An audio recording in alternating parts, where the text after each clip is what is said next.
Sering nggak sih kamu punya ide game yang keren banget tapi langsung mikir, coding kan susah. Nah, hari ini kita bakal bongkar mitos itu sama-sama. Kita akan lihat gimana caranya bikin program komputer yang ternyata bisa semudah main loh. Iya kan?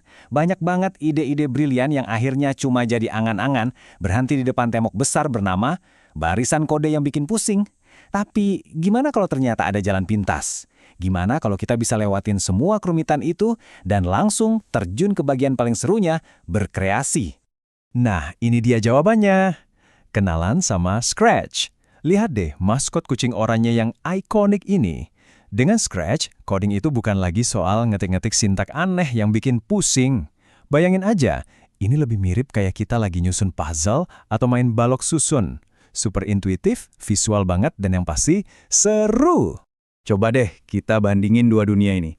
Di satu sisi ada Scratch. Kamu tinggal tarik lepas balok-balok warna-warni dan boom, hasilnya langsung kelihatan. Di sisi lain, ada programming tradisional yang mengharuskan kita ngetik perintah dengan super presisi. Jadi, intinya apa? Scratch ini kayak ngebongkar tembok penghalang itu, jadi kita bisa langsung loncat ke bagian yang paling asyik, yaitu berkreasi. Tapi jangan salah sangka ya, ini bukan sekedar mainan loh. Pembahasan kita hari ini tuh benar-benar terinspirasi dari modul ajar yang dipakai buat siswa kelas 7 di Indonesia. Ini jadi bukti kalau Scratch itu alat pendidikan yang serius banget buat ngebangun skill-skill penting, kayak berpikir kritis dan juga kolaborasi. Oke, jadi ini dia peta perjalanan kita hari ini. Kita mulai dari kenalan sama dasarnya dulu, terus kita coba bangun adegan pertama, lanjut bikin cerita interaktif, bahkan kita akan coba program game sederhana, dan di akhir kita bakal ngerti kenapa ini semua penting. Siap? Yuk kita mulai. Oke, bagian pertama. Sebelum kita mulai ngebangun apa-apa, penting banget buat kenalan dulu sama area kerja kita, yaitu lingkungan Scratch itu sendiri. Jadi sebenarnya Scratch itu apa sih? Secara resmi, ini adalah bahasa pemrograman visual gratis yang dibuat oleh MIT. Kata kuncinya di sini ada dua, visual dan menyatukan blok. Jadi kamu itu nggak menulis kode, tapi kamu membangun kode. Dan bagian terbaiknya, semuanya gratis. Nah, pas pertama kali buka Scratch, mungkin kelihatannya agak ramai ya. Tapi tenang, sebenarnya ini simpel banget. Anggap aja kamu lagi di panggung teater digital. Ada stage atau panggung, tempat semua aksinya terjadi. Terus ada sprite, ini adalah aktor atau karakter kamu. Lalu ada backdrop, ini pemandangan atau latar belakangnya. Dan yang paling penting, di sebelah kiri itu ada blok kode, yang isinya semua naskah perintah yang bisa kamu kasih ke aktor-aktor kamu. Oke, sekarang kita udah kenalan sama panggungnya. Waktunya beraksi. Di bagian ini, kita bakal coba sulap kanvas kosong jadi sebuah adegan yang ada gerakannya. Dan caranya cuma butuh beberapa langkah gampang. Prosesnya benar-benar gampang, cuma 4 langkah. 1. Pilih latar belakangnya. 2. Pilih aktornya. 3. Kasih perintahnya. Dan 4. Tinggal tekan bendera hijau buat mulai. Udah, gitu doang. Enaknya pakai Scratch itu dia udah nyiapin perpustakaan yang isinya banyak banget. Kamu bisa pilih puluhan latar belakang, dari lapangan bola kayak gini sampai keluar angkasa. Sama juga buat sprite-nya, ada ratusan karakter siap pakai yang bisa langsung kamu pilih buat jadi bintang di ceritamu. Dan inilah momen ajaibnya. Serius, ini keren banget.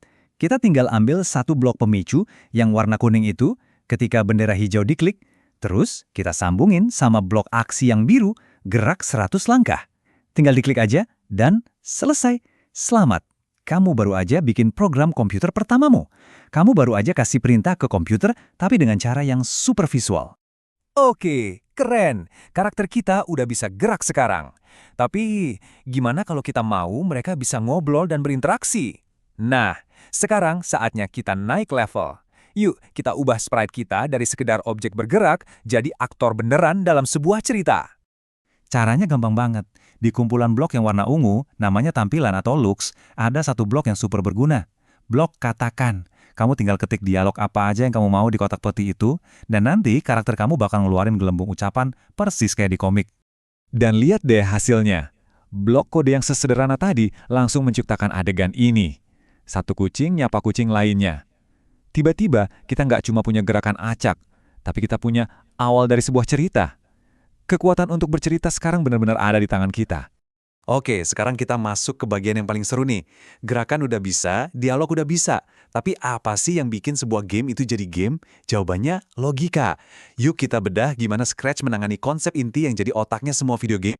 Di sini ada dua konsep yang super penting. Pertama, perulangan atau loop yang diwakili sama blok selamanya atau forever. Sesuai namanya, blok ini akan ngulang terus-terusan perintah apapun yang ada di dalamnya. Kedua, ada kondisional, yaitu blok jika maka atau if then. Anggap aja blok ini kayak satpam. Dia bakal ngecek sebuah kondisi, dan hanya kalau kondisinya benar, baru dia jalanin perintahnya. Nah, sekarang lihat deh, di mana dua konsep ini kerja bareng. Kodenya cerdas banget. Blok selamanya itu bikin programnya siaga terus, ngecek terus-menerus. Di dalamnya si subtam alias blok jika, maka, nanya, tombol panah kanan ditekan nggak nih? Kalau jawabannya iya, baru deh si kucing gerak. Inilah teman-teman, inti dari kontrol pemain di hampir semua game yang pernah kita main. Sekarang, kita lihat dari sudut pandang si ikan. Logikanya pakai kombinasi yang sama persis. Blok selamanya bikin si ikan jatuh terus ke bawah. Terus, di dalamnya ada kondisi. Jika aku kena si kucing, maka ada dua hal yang terjadi. Pertama, keluarin suara gigitan, dan kedua, aku langsung balik lagi ke atas. Nah, inilah yang disebut game loop. Mekanisme yang bikin permainannya bisa jalan terus-terusan. Oke, jadi apa sih artinya ini semua? Gambaran besarnya gimana? Ternyata, tanpa kita sadari, pas kita asyik bikin game-game simpel ini, sebenarnya kita lagi ngelatih skill-skill yang super penting buat dunia sekarang. Ini bukan lagi soal bikin game, ini lebih dari itu. Waktu kita pakai Scratch, kita itu nggak cuma belajar coding. Kita belajar jadi kreatif pas ngerancang cerita dan karakter. Kita belajar berpikir kritis buat nyari solusi pas ada error. Kita juga belajar penalaran sistematis, jadi ngerti konsep sebab akibat. Dan yang nggak kalah penting, kalau kita ngerjainnya bareng-bareng, kita belajar kolaborasi. Ini semua adalah skill-skill dasar yang penting banget buat masa depan. Jadi, kita udah lihat bareng-bareng gimana Scratch sukses meruntuhkan tembok besar yang bikin coding kelihatan menakutkan. Scratch mengubahnya jadi sebuah kanvas kreatif yang bisa diakses oleh siapa aja. Dan ini membawa kita ke satu pertanyaan terakhir buat kamu. Kalau coding ternyata semenyenangkan dan semudah ini, kira-kira apa hal pertama yang bakal kamu ciptakan?